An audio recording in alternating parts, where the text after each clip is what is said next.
Luxury തോന്നില്ലല്ലോ എന്ന്. പക്ഷേ ഈ luxury starts from your first step എന്നാണ് ഞാൻ പറയുന്നത്. എന്ന് വെച്ച് കഴിഞ്ഞാൽ ഒരു ടിപ്പിക്കൽ ലക്ഷറി അല്ല. ബാക്ക് സീറ്റിൽ ഇതൊരു 5 സീറ്റർ ആയിട്ട് കൺസിഡർ ചെയ്യുമെന്ന് ചോദിച്ചു കഴിഞ്ഞാൽ യെസ് യു ക്യാൻ എന്നേ ഞാൻ പറയുള്ളൂ. പക്ഷേ ഒരു കംഫർട്ടബിൾ ആയിട്ട് ഒരു ട്രിപ്പിന് പോകുന്നൊരു സമയത്ത് വാട്സ്ആപ്പ് യൂട്യൂബ്, അപ്പം എല്ലാവർക്കും പുതിയൊരു വീഡിയോയിലേക്ക് സ്വാഗതം. ഇന്ന് നമ്മളെ കയ്യിലുള്ളത് ടൊയോട്ടയുടെ ഹൈലക്സ്. അപ്പോൾ വരൂ നമുക്ക് അകത്തിരുന്ന് സംസാരിക്കാം.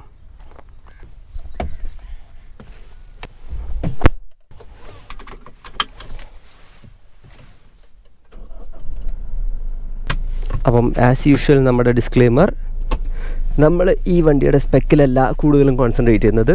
ഇതെൻ്റെ ഒരു ഫ്രണ്ടിൻ്റെ വണ്ടി തന്നെയാണ്. അപ്പം നിങ്ങൾക്ക് യൂട്യൂബൊക്കെ റെഗുലറായിട്ട് കാണുന്ന ആൾക്കാരാണെങ്കിൽ അറിയുന്നുണ്ടാവും, നമ്മുടെ ഡൂക്കാമാൻ ജോ. അപ്പം പുള്ളി ഒരു ടൊയോട്ട എടുത്തിട്ടുണ്ടായിരുന്നു, and that is this one. ഇതൊരു ലോങ് ട്രിപ്പിന് ഉപയോഗിച്ചിട്ടുണ്ടായിരുന്നു. ഒരു അറൗണ്ട് 600 to 700 കിലോമീറ്റേഴ്സാണ് ഹൈവേയിൽ ഓടിച്ചത്.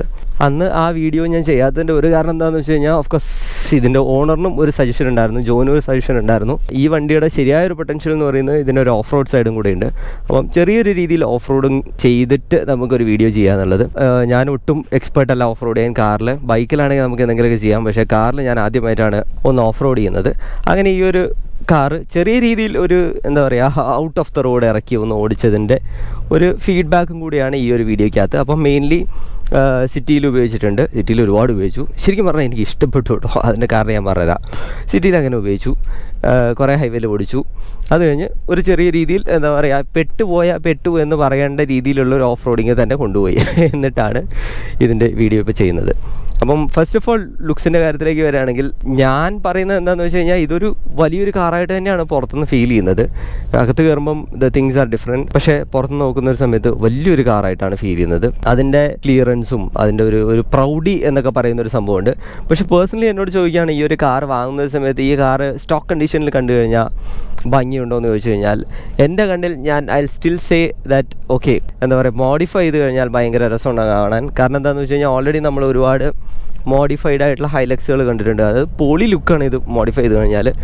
ഇതൊരു പ്രോപ്പർ എന്താ പറയുക, മെഗാ ട്രക്ക് എന്നുള്ള ഒരു ലെവലിലേക്ക് ഇതിൻ്റെ ലുക്സ് എത്തും.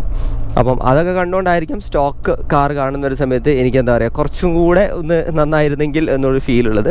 But still it doesn't hinder you from buying this. കാരണം ഞാൻ ആ ഓഫ് റോഡ് പോയൊരു സമയത്തായിരുന്നു ഈ ഒരു കാറിനെ വേറൊരു ആംഗിളിൽ നിന്ന് കണ്ടത്. നല്ല ഭംഗിയുണ്ട് കാണാൻ.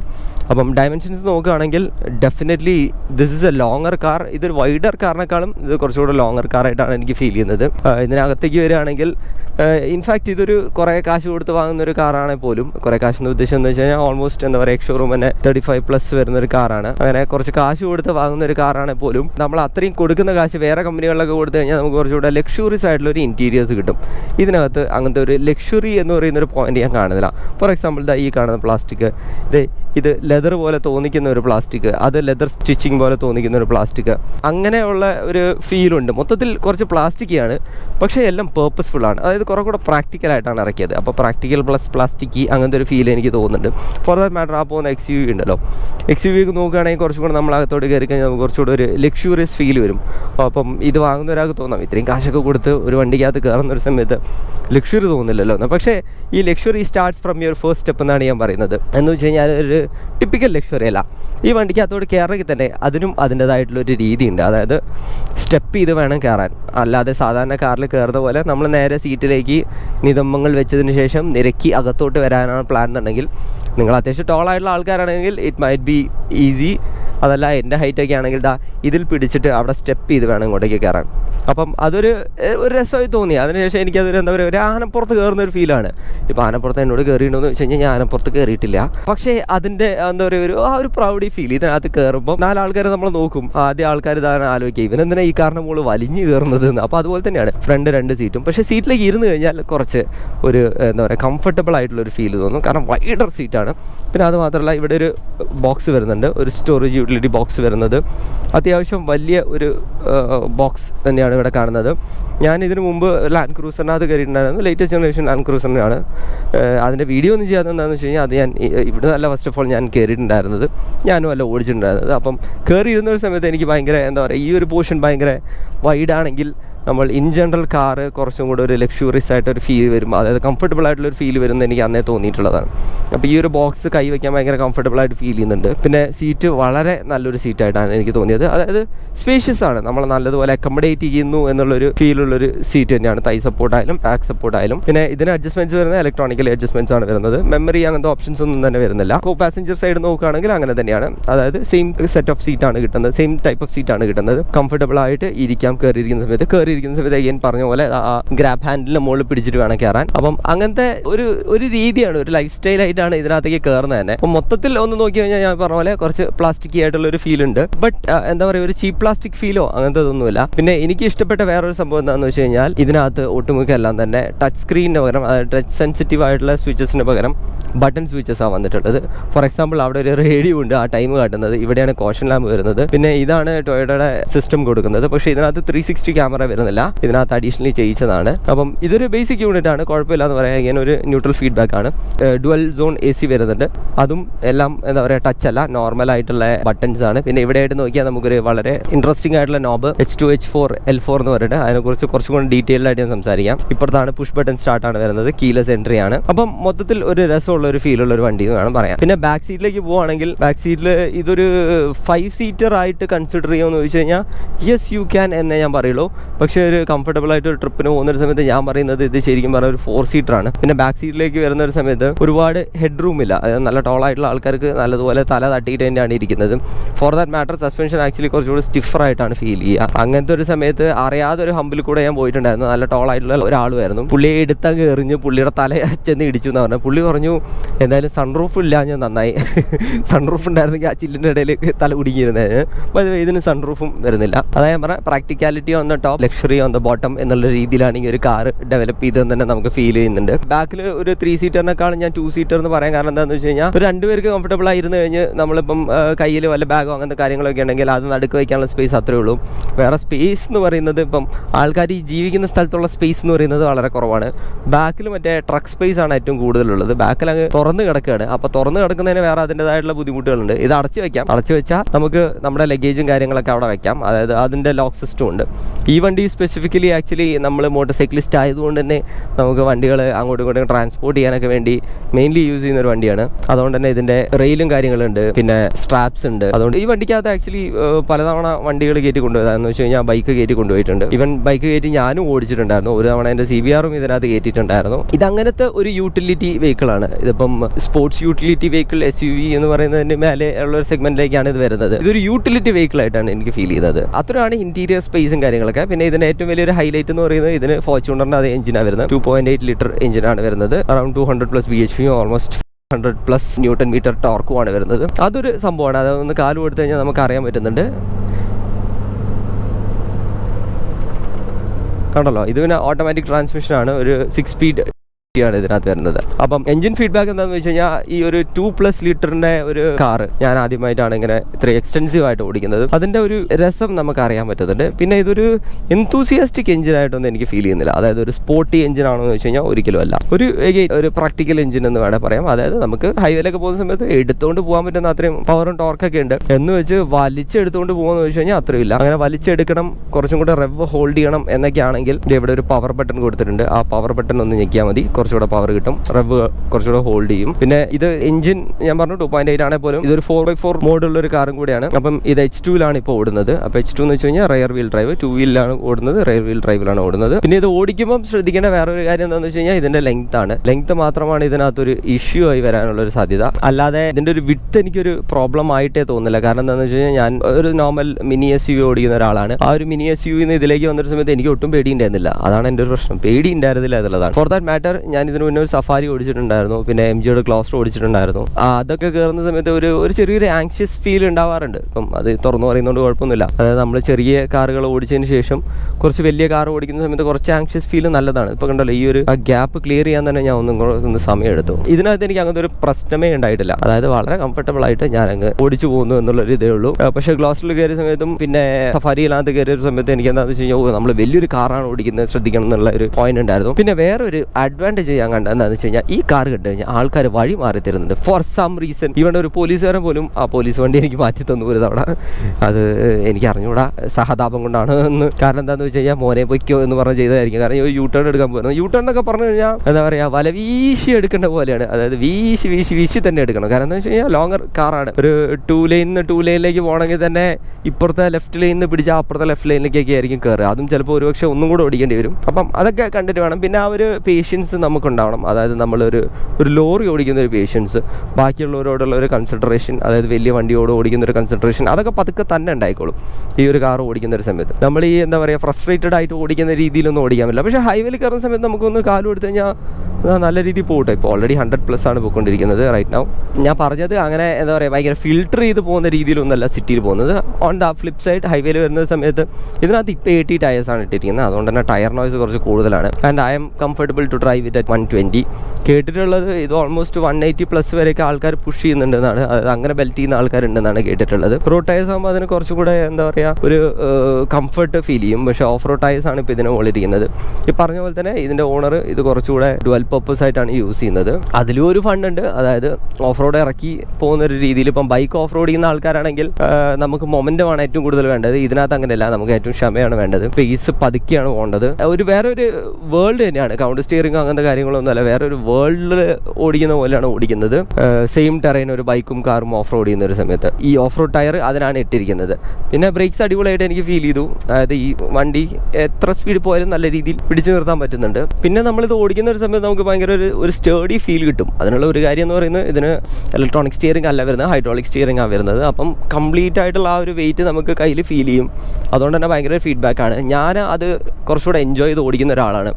ഇപ്പം ഇലക്ട്രോണിക് സ്റ്റിയറിംഗ് എന്നൊക്കെ വരുന്ന ഒരാൾക്കാർക്ക് ഈ ഒരു വണ്ടിയുടെ സ്റ്റിയറിംഗ് എന്ന് പറയുന്നത് ഭയങ്കര ടൈറ്ററായിട്ട് തോന്നും. ഓഫ് കോഴ്സ് അതങ്ങനെ തന്നെയാണ്. പക്ഷേ ഒരു രസമാണ് ഇത് ഓടിച്ചു കഴിഞ്ഞാൽ. ഞാൻ പറഞ്ഞ പോലെ ഭയങ്കര ഒരു ഫീഡ്ബാക്ക് നമുക്ക് ഫീൽ ചെയ്യും. പിന്നെ ഓടിക്കുന്ന സമയത്ത് വിസിബിലിറ്റി എന്ന് പറയുന്ന ആയിൻ്റെ വിസിബിലിറ്റി എന്ന് പറയുന്നത് വളരെ നന്നായിട്ടുണ്ട്. നിങ്ങൾക്ക് കണ്ടാറിയാം. ഒരു ബുദ്ധിമുട്ടില്ലാത്ത രീതിയിൽ നമുക്ക് എല്ലായിടത്തും കണ്ടെത്തുന്ന രീതിയിൽ തന്നെയാണ് ഓടിക്കാനുള്ള ഒരു ഫീൽ എന്ന് പറയുന്നത്. പിന്നെ പറഞ്ഞ പോലെ തന്നെ ഒരു 6 സ്പീഡ് ചെറിയൊരു ലാഗി ഒരു ഫീൽ എപ്പോഴും നമുക്ക് ഫീൽ ചെയ്യും. എന്ന് വെച്ച് കഴിഞ്ഞാൽ ഒന്ന് ടൈം എടുത്ത് ഷിഫ്റ്റ് ചെയ്യുന്ന പോലെ. പിന്നെ കുറച്ചുകൂടെ പവർ ആണെന്നുണ്ടെങ്കിൽ ഞാൻ ഈ പറഞ്ഞ പോലെ ഈ പവർ എന്ന് പറഞ്ഞാൽ ഈ ഒരു മോഡ് ഇട്ടാൽ മതി. പിന്നെ നമുക്ക് ലഗേജ് സ്പേസ് എന്ന് പറയുന്നത് ആക്ച്വലി അത് കുറച്ച് കോൺട്രവേഴ്ഷ്യൽ ആയിട്ടാണ് എനിക്ക് ഫീൽ ചെയ്യുന്നത്. എന്ന് വെച്ച് കഴിഞ്ഞാൽ ബാക്കിൽ നമ്മൾ 2 പേരാണ് പോകുന്നതെന്നുണ്ടെങ്കിൽ 2 പേർക്ക് ഇവിടെ ഇരിക്കാം. റെയർ സീറ്റ് ഒന്ന് മടക്കി വയ്ക്കാം. സീറ്റ് ഇങ്ങനെയല്ല മടക്കുന്നത്, ഇരിക്കുന്ന ഭാഗമാണ് മടക്കുന്നത്. അതിനുശേഷം നമുക്ക് ലഗേജ് ഇവിടെ സോർട്ട് ചെയ്യാം. അപ്പോൾ ലഗേജ് എനിക്ക് കുറച്ച് കൺസ്ട്രെയിൻഡ് ആയിട്ട് തോന്നി. കാരണം എന്താ വെച്ച് കഴിഞ്ഞാൽ നമ്മുടെ നാട്ടിൽ ആ പറയുന്ന ഓപ്പൺ സ്പേസിലൊക്കെ ലഗേജ് ഇട്ട് കഴിഞ്ഞാൽ ആ ലഗേജ് എവിടെയെങ്കിലും നിർത്തുന്ന സമയത്ത് ആരെങ്കിലും അടിച്ചുകൊണ്ട് പോകും.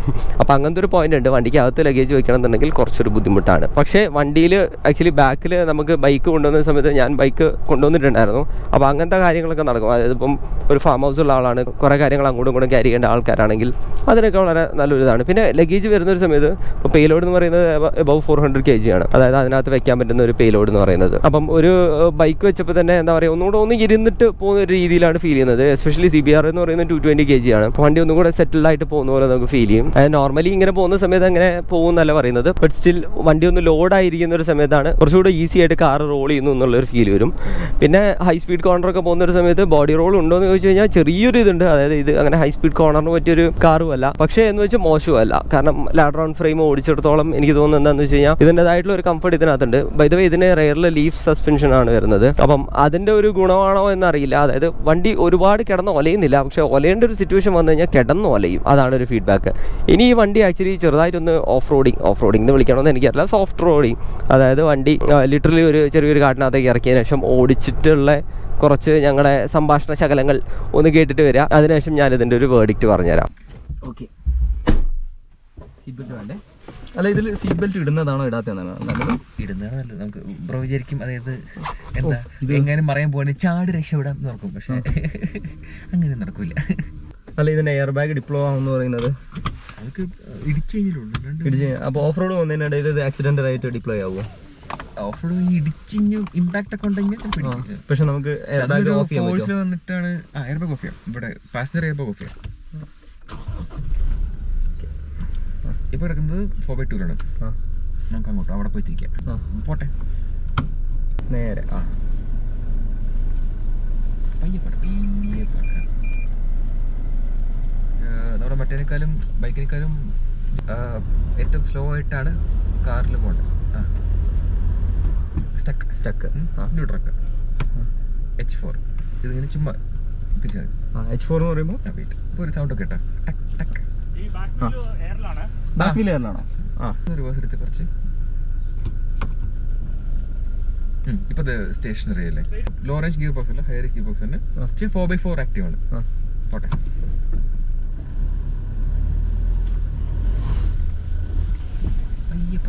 ഇത് സ്പീഡാണോ? ഇത് സ്പീഡാ? ഇനി നമ്മള് ഫ്രണ്ട് എങ്ങോട്ടേക്കാ പോണ്ടേ?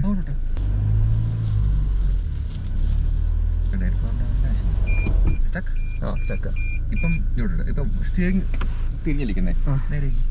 ബേസിക്കലി ഇത് ഫുള്ളി ലോഡായിട്ടിരിക്കുമ്പോഴത്തേക്കും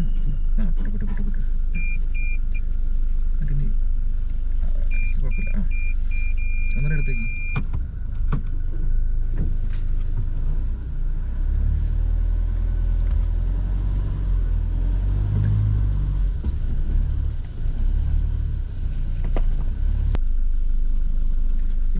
ഓരോ പ്രാവശ്യം എടുക്കുമ്പോഴും ചാട്ടവും അല്ലെ എന്താ പറയുക, കാർ കുറച്ച് എടുക്കുമ്പോൾ പോലും മൊമെന്റം കൂടുന്ന പോലെ അല്ലെങ്കിൽ അപ്പോഴൊക്കെ പ്രിസിഷൻ കിട്ടത്തുള്ളൂ തോന്നില്ലേ. ലോ റേഞ്ചിൽ ഇട്ട് കഴിഞ്ഞാൽ കുറച്ചുകൂടെ ഭയങ്കര ക്രോൾ ചെയ്യുന്ന പോലത്തെ ഒരു രീതിയിലേക്ക് പോകും. എപ്പോഴും low range gear box engage ചെയ്യുമ്പോൾ ന്യൂട്രൽ ആക്കണം. സ്റ്റിയറിംഗ് സ്ട്രെയിറ്റ് ആണ്. സ്ട്രെയിറ്റ് സ്ട്രെയിറ്റ് ആക്കി സ്ട്രെയിറ്റ് അല്ലേ? അല്ല, ഒന്ന് ഡ്രൈവ് ഇട്ടെ കുറച്ചും പോട്ടെ.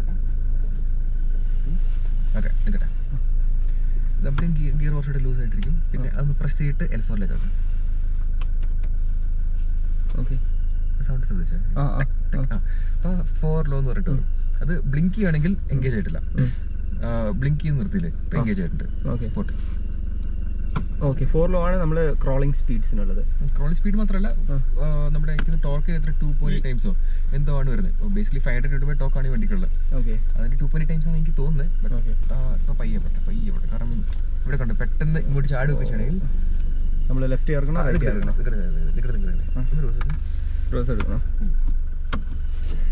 മറ്റേന്ന് പറഞ്ഞാൽ നമ്മൾ നൈസായിട്ട് തന്നെ ലെഫ്റ്റ് കൂടെ തന്നെ പൊക്കോടി. പക്ഷെ ഇവിടെ എന്ന് പറഞ്ഞാൽ ചിലപ്പോൾ സ്ലിപ്പായിട്ട് അങ്ങോട്ട് വീണ് കഴിഞ്ഞാൽ സാട്ടനായിട്ടൊരു വരത്തില്ല. ഓക്കെ, അപ്പം നമ്മൾ ലൈറ്റ് ചേർന്ന് പോകണം. ലെഫ്റ്റ് ചേർന്ന് നോക്കോ. ബേസിക്കലി നമ്മൾ നോർമൽ ഹൈവേസ് എല്ലാം യൂസ് ചെയ്യുന്ന H2 അപ്പോൾ റേ വീൽ ഡ്രൈവ് മാത്രമായിരിക്കും. സാധാരണ പണ്ട് ഫോർച്യൂണർ പ്രോ ഉണ്ട്, പണ്ടത്തെ ഫോർച്യൂണർ. അതിനകത്താണ് സെൻട്രൽ ഡിഫ് എന്ന് പറഞ്ഞ സാധനം ഉണ്ട്. അതാകുമ്പോഴത്തേക്കും ഫുൾ ടൈം 4 വീലിൽ നടന്നുകൊണ്ടിരിക്കും. പക്ഷേ ഈ സെയിം സാധനം H4 ഇട്ട് കഴിഞ്ഞാൽ നമ്മുടെ 4x4 വർക്കാവും. പക്ഷേ അത് നമുക്ക് ഹൈവേയിൽ യൂസ് ചെയ്യാൻ പറ്റത്തില്ല. ബേസിക്കലി ലൂസ് ഗ്രൗണ്ട്സിലാണ് നമുക്ക് യൂസ് ചെയ്യാൻ പറ്റുന്നത്. അത് ഹൈവേയിൽ പോയി കഴിഞ്ഞാൽ ഒരു ഹൈലക്സ് ഗ്രൂപ്പിലൊരു സാധനം ഉണ്ടായിരുന്നു, ഗിയർ ബോക്സ് ഒക്കെ പൊട്ടി മറ്റേ ഈ സാധനം താഴെ വരുന്നത്. അപ്പം ഇതിനെ സെൻട്രൽ ഡിഫ് ഇല്ലാത്തതുകൊണ്ട് പറ്റത്തില്ല. പക്ഷേ ഇപ്പം ഇപ്പോൾ സ്നോ, സാൻഡ് ഇങ്ങനത്തെ സിറ്റുവേഷനിൽ H4 യൂസ് ചെയ്യാം. പിന്നെ ഇതുപോലെ നമുക്ക് ഇപ്പോഴത്തെ ട്രെയിൻ കിട്ടില്ലേ, അത് H4 വർക്ക് ആവത്തില്ല. അപ്പം ലോ റേഞ്ച് ഗിയർ ബോക്സ് ഇടുക. അപ്പോൾ ടോർക്ക് നല്ല ഇരട്ടി ഓളം ടോർക്ക് കിട്ടും. അങ്ങനെ എല്ലായിടത്തും കയറി പോകാൻ പറ്റും. ഒരു 60 ഡിഗ്രി ആംഗിളിൽ, സ്ലഷിൽ എല്ലായിടത്തും യൂസ് ചെയ്യാൻ പറ്റും.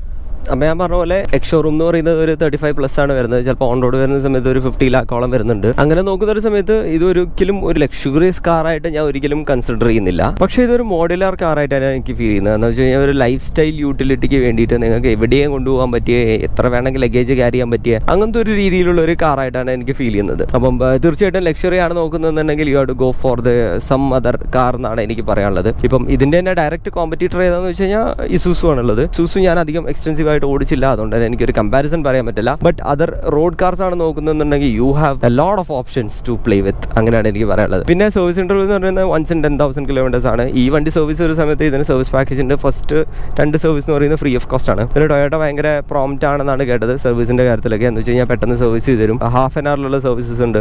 1 to 2 hours സർവീസ് ആയി കഴിഞ്ഞാൽ വണ്ടി കുട്ടപ്പനാക്കി ഇറക്കും എന്നൊക്കെ കേട്ടിട്ടുണ്ട്. അപ്പം അത് വളരെ നല്ലൊരു കാര്യമാണ്. സർവീസ് കോസ്റ്റ് അതിനുശേഷമുള്ള കോസ്റ്റ് എന്നൊക്കെ പറയുന്നത് അറൗണ്ട് 9,000 rupees ആണെന്നാണ് കേട്ടിട്ടുള്ളത്. 10,000 kilometersലാണ് സർവീസും ചെയ്യേണ്ടത്. മൈലേജിനെ കുറിച്ച് ചോദിക്കുകയാണെങ്കിൽ ഓഫ്കോഴ്സ് ഇതൊരു ഡീസൽ കാറാണ്. ബൈ ദ വേ കൂടുതൽ ലൂബ്രിക്കൻസിലുള്ള പെട്രോൾ യൂസ് ചെയ്യുന്ന സമയത്ത് ബെറ്റർ മൈലേജ് കിട്ടുന്നതായിട്ട് കേട്ടിട്ടുണ്ട്. പിന്നെ ഹൈവേയിൽ വരുന്ന സമയത്ത് 12 ആണ് അതിൻ്റെ റേഞ്ച്, 12 to 30. പിന്നെ സിറ്റിയിൽ ഓടിക്കുന്ന സമയത്ത് it can go down to 9 to 10 ആ ഒരു റേഞ്ചിലാണ്. പിന്നെ ഓഫ് റോഡ് പോകുന്ന സമയത്ത് ചോദിക്കേണ്ട ആവശ്യമില്ല, നമ്മൾ എങ്ങനെ പമ്പ് ചെയ്യുന്നു എന്നനുസരിച്ചിരിക്കും. ഇത്രയാണ് കാറിൻ്റെ ഡീറ്റെയിൽസ്. ഇനിയിപ്പം ഇത് നിങ്ങൾക്ക് സ്യൂട്ടബിൾ ആയിട്ടുള്ള ഒരു കാറാണോ എന്നുള്ളത് ഞാൻ പറഞ്ഞുതരാം. ഫസ്റ്റ് ഓഫ് ഓൾ ഈ കാർ ഓടിക്കുന്ന സമയത്ത് എനിക്ക് ഭയങ്കര സന്തോഷം തോന്നുന്നത് എന്ന് വെച്ച് കഴിഞ്ഞാൽ നമുക്കൊരു ഭയങ്കര ഒരു ഫീലാണ്. ഞാൻ ആദ്യമേ പറയുമല്ലോ, ഒരു പ്രൗഡി ഫീലാണ്. നമുക്ക് കുറേ പേര് വഴി മാറി തരുന്നുണ്ട്. ആദ്യമായിട്ടാണ് ഒരു കാർ ഇങ്ങനെ കൊണ്ടു ചെല്ലുന്ന സമയത്ത് നമുക്ക് പലരും വഴി മാറുന്നത്. ഓഫ്കോഴ്സ് ഇതിൻ്റെ സൈസ് കണ്ടിട്ടാണ് ആൾക്കാർ നമുക്ക് വഴി തരുന്നത്. ഒരുപക്ഷെ സഹതാപം കൊണ്ട് വരിക, ഇത്രയും വലിയ വണ്ടിയല്ലേ ആ ചേട്ടനെ ഓടിക്കുന്നത്, പോയിക്കോട്ടെ എന്ന് വിചാരിച്ചിട്ടായിരിക്കാം. പിന്നെ അത് മാത്രമല്ല, ഈ പറഞ്ഞ പോലെ വണ്ടീനകത്ത് കയറിയിരിക്കുന്നത് വണ്ടിയുടെ ഡ്രൈവ് ഫീലും, അതായത് ഞാൻ പറഞ്ഞു ഇലക്ട്രോണിക് സ്റ്റിയറിംഗ് അല്ലാത്തതുകൊണ്ട് തന്നെ ഭയങ്കര ഫീഡ്ബാക്കാണ് വണ്ടിയിൽ നിന്നുള്ളത്. പിന്നെ നമുക്ക് വണ്ടി എവിടെ വേണമെങ്കിലും ഇറക്കാം. ഈ പറഞ്ഞ പോലെ കറക്റ്റായിട്ടുള്ള ഡ്രൈവിംഗ് മോഡിൽ കറക്റ്റായിട്ടുള്ള ഫോർമാറ്റിൽ ഇട്ട് കഴിഞ്ഞാൽ നമുക്ക് വണ്ടി എവിടെയും കൊണ്ടുപോകാനുള്ള കോൺഫിഡൻസ് വരും. പിന്നെ rest is up to our skills. ആ ഒരു സ്കില്ലാണ് പിന്നെ നമ്മൾ ഡെവലപ്പ് ചെയ്യേണ്ടത്. അതിന് വേണ്ടിയിട്ടാണ് പതുക്കെ ഓഫ് റോഡിങ്ങിലേക്ക് ഇറക്കേണ്ടതും. വണ്ടി ഓഫ് റോഡ് ഇറക്കാൻ പഠിച്ചിട്ട് മാത്രമേ വണ്ടി ഓഫ് റോഡിലേക്ക് ഇറക്കാൻ പാടുള്ളൂ. അല്ലാതെ വണ്ടിക്ക് കേപ്പബിലിറ്റി ഉണ്ടെന്നും വിചാരിച്ചിട്ട് നമ്മൾ ഇറക്കി കഴിഞ്ഞാൽ നമ്മൾ കുറേ തിയറി നമ്മൾ തെറ്റിക്കും. അതാ പ്രശ്നം. ഇവൻ ബൈക്കിൽ ഓഫ് റോഡ് ചെയ്യുന്ന ആൾക്കാരാണെങ്കിൽ പോലും ഇതിനകത്ത് altogether different bible of off roading ആണ്. അങ്ങനത്തെ ഒരു വ്യൂവിൽ നോക്കുന്ന ഒരു സമയത്ത് എനിക്ക് ഓഫ് റോഡ് ചെയ്യാൻ പറ്റുമെന്ന് പറഞ്ഞ് ചാടി ഇറങ്ങി കഴിഞ്ഞാൽ ഒരു JCB ആയിട്ട് പോകേണ്ടി വരും പിന്നാലെ. മൊത്തത്തിൽ ഒരു പോസിറ്റീവ് ഫീലാണ് എനിക്ക് ഈ ഒരു കാറിനോടുള്ളത്. ഇത്രയും പോസിറ്റീവ് ഫീൽ എനിക്ക് തോന്നാൻ പാടില്ല എന്നും എനിക്കിപ്പോൾ തോന്നുന്നുണ്ട്. കാരണം എന്താണെന്ന് വെച്ച് കഴിഞ്ഞാൽ പണ്ട് ഇതുപോലെ ഒരു വെള്ള വണ്ടി എന്നോട് തന്നിട്ട് ഓഫ് റോഡ് ചെയ്തിട്ടാണ് ഞാൻ ഡെസേർട്ട് സ്ലഡ് ജോഡയിൽ നിന്ന് എടുത്തത്. അപ്പം ഈ ഒരു കാറിൻ്റെ കാര്യത്തിൽ അതാവാതിരിക്കട്ടെ. കാരണം എനിക്കിത് വാങ്ങാൻ താല്പര്യമില്ലായിട്ടല്ല, എനിക്ക് കാറിനോട് ഹേറ്റ് ഉണ്ടായിട്ടല്ല. പക്ഷേ ഇനിയൊരു വലിയൊരു ഓട്ടോമൊബൈലും കൂടെ വാങ്ങിച്ചിട്ട് അതും കൂടെ മെയിൻറ്റെയിൻ ചെയ്യാൻ വയ്യാഞ്ഞിട്ടാണ്. And I have some other plan. ഒരു കാർ വലുത് വാങ്ങുകയാണെങ്കിൽ വേറൊരു കാർ എനിക്ക് വാങ്ങണമെന്നുണ്ട്. അപ്പം ഈ ചാനൽ കണ്ട് കുറച്ച് കാർ വീഡിയോസൊക്കെ കാണുന്ന ആൾക്കാരായതുകൊണ്ട് തന്നെ നിങ്ങൾക്ക് അറിയുന്നുണ്ടാവും എൻ്റെ ഒരു ടേസ്റ്റ് എന്താണെന്ന്. നിങ്ങൾക്ക് അത് അറിയുന്നുണ്ടെങ്കിൽ യു ഗസ് ഇറ്റ്. നിങ്ങളുടെ ഗസ് കറക്റ്റ് ആണെങ്കിൽ ഞാൻ തീർച്ചയായിട്ടും ഞാൻ അതിൻ്റെ ചോട്ടിൽ കമൻറ്റ് ചെയ്യുന്നതാണ്. അത് ശരിയാണെങ്കിൽ ഞാൻ അത് ശരിയാണെന്ന് തീർച്ചയായിട്ടും ഞാൻ പറഞ്ഞിരിക്കും. അപ്പോൾ അത്രയാണ് ഈ ഒരു വീഡിയോ എന്ന് പറയുന്നത്. വീഡിയോ നിങ്ങൾക്ക് ഇഷ്ടപ്പെട്ടു എന്ന് വിചാരിക്കുന്നു. ഇഷ്ടപ്പെട്ടെങ്കിൽ show some love in the form of likes and comments. See you in the next video. Until then bye. കിയക്കുട്ട വഴി തരൂ. ഓപ്പൺ റോഡല്ലേ ആ കിടക്കുന്നത്. കിയക്കുട്ട പവറിടാം.